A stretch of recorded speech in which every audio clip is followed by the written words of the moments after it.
It's like allowing you to explore all the things that are making you question the world or question reality, but in like a safe space. Hello, welcome. In this video we're going to be talking about a film that you probably have never heard of, but that I really think you need to see because I watched it last week and it is amazing. The film is called Hypernormalization by Adam Curtis. Please seek it out if you have not watched it already. It's one of those things that I think everyone should watch. There are too many adjectives to describe it. Brilliant, fantastic, thought-provoking, evocative. I was having one of those days last week. I felt really distracted. I mean, I could have done some editing. I'm reading a great book at the moment called Finding the Mother Tree, which I talked about in my June reset. There was so much that I could do.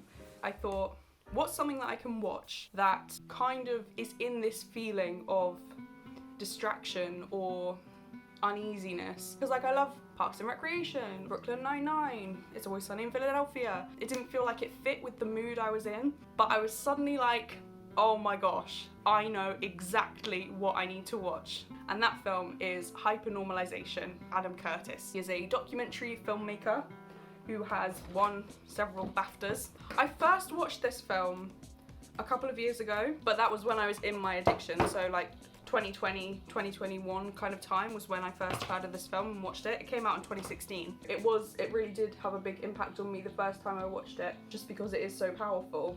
So I remembered bits of it as I was rewatching it. It's an incredible experience. It's very long, 2 hours and 46 minutes. And for me, that was perfect. By 7 o'clock, I was like, I'm done with the day. Like I can't do anything. I don't want to film another video. I don't want to edit another video. I don't want to read. I don't want to go for a walk. I don't want to do a workout. So I was like, I will watch this film. It really helped me reset because it's so immersive that you really do just get pulled into the world that he's creating. I want to give you 3 reasons why I think you should watch this film. I will say it's not for everyone, but if you are more politically minded, and I don't talk about this a lot on my channel because that's not what I want to talk about, but it is a really fascinating documentary. There is some graphic violence, not a lot, but it's on BBC iPlayer, but I'm sure you can find it, or just use a VPN and say that you're in the UK and then you can watch it on iPlayer. That's what I did.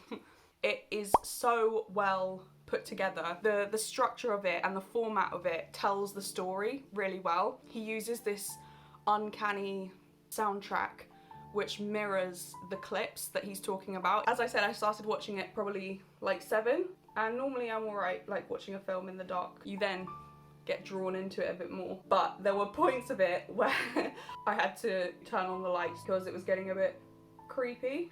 Creepy is the wrong, it's not like a horror, I guess unsettling is maybe the word. But like, I'm someone who will not watch horror films. I do not like creepy things at all, but this I really enjoyed. It's really thought-provoking. Adam Curtis, who's the one who directed it and made this film, he has a really distinct style, which I really like. I've watched some of his other things. He did a show called Bitter Lake, which deals with similar kinds of themes, and he's done ones about like social media. If you do watch it and you are intrigued or you really find it interesting and thought-provoking, there is a lot of his material to watch, which is very exciting.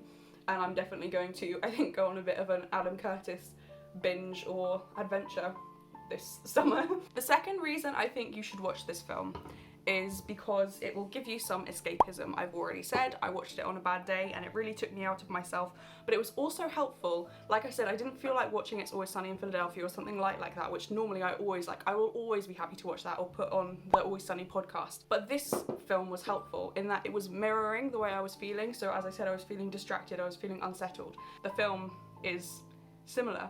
And it's sort of giving your feelings space to exist, but on a wider scale, because you're seeing that same anxiety, that same sense of unease being reflected on like a global political level. It's very interesting. The escapism that it gives you is also helpful because it sort of explains the world to you in a way that makes you realise why you're feeling so unsettled. Yes, I was just having a bad day in general, but there can also be things happening. And I don't want to get too political. There are things that happen in the world and you're just like, why? Like, I don't understand why this is happening.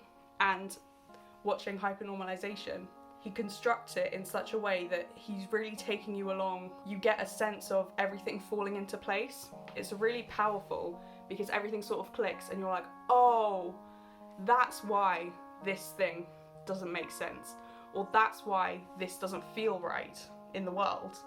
It's because this was how things came to be, and it's because the people in power don't really know what they're doing. I don't want to make this heavy. It's just kind of meta. There's bits where he talks about the history of cyberspace and the internet and how things were developed. He talks about some notorious hackers like fiber optic. That as well just makes you feel like you can understand things a bit more.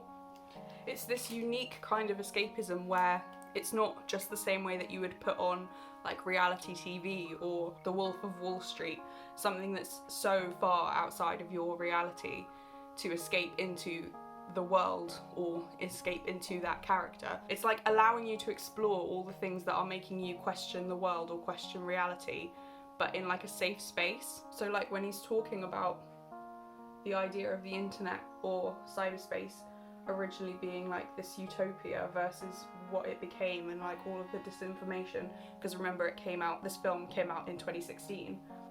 It's articulating things that you don't even have words for, so it's really comforting, but it's also escapism. There's some distance there from your everyday reality, where he's talking about like big global events outside of like your immediate perception. It's a very unique film. I mean, I'm sure other people have made films like it, but I've not seen ones. It's just very haunting, but in a good way. It's very thought-provoking, and it gives you some answers to why the world doesn't make sense, whilst also raising some questions. Another reason I think that you should watch it is because it teaches you a lot about history, but it makes that history interesting. Now, I am quite interested in history. I did choose to study it for quite a lot longer than I needed to at school because I do enjoy it, but I know it can be quite a dry subject for people, or just not relevant. You're like, why should I care? But this film makes history, and particularly like geopolitical history, so interesting. The way that he sort of ties events together and creates this narrative of what's happening over a span of like 30 years. It's so good. It does that in a way that helps you make sense of today's world. So he's talking about Iran and Syria and Libya and the origin of No, I don't even want to talk about it. It is dark. Think of like the big events that have happened in the last 20 years. It's dealing with all of those things. There is in particular a very, very uncanny sequence. It's a montage of clips from different films that were made, I'm guessing, in the late 90s or in 2000. And it's clips of people looking up, like characters in a city looking up at something, and then also big explosions happening in big cities. I wish he'd put a little caption on each one to show what film it was from, because I don't know what they are. There are clips of, you know, the White House being blown up, like things that happen in films, or the Empire State Building falling, missiles flying into Grand Central Station in New York. So it's all of these dramatic explosions happening in a city context, cut with images of the characters in the various films looking up and being like, oh my gosh, what's happening? And like we mentioned with the uncanny music, that really starts to play. It's not like spooky music, what you're seeing, and the music really works to create this sense of unease. The point he's making in this is he's saying that there was this unease, this anxiety at the turn of the century.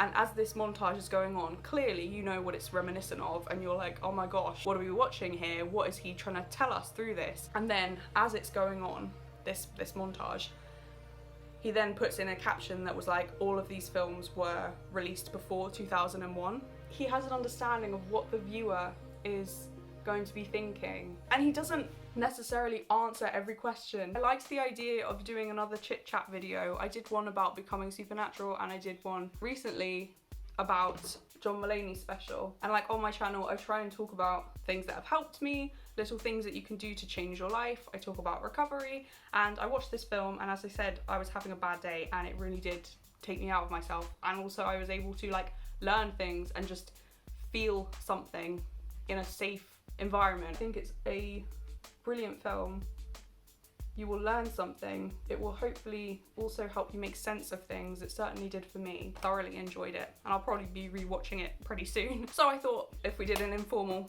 get ready with me video, that would be suitable for me to talk about this amazing film. Have you heard of it? Have you watched it? Are you going to watch it? I hope I've done a good job at communicating that it is really good. I worry sometimes that I'm not getting the balance quite right, but I'd highly recommend you watch it. It might bring you some comfort and help you make sense of this crazy world. God bless, thank you for watching, and I'll see you in the next one.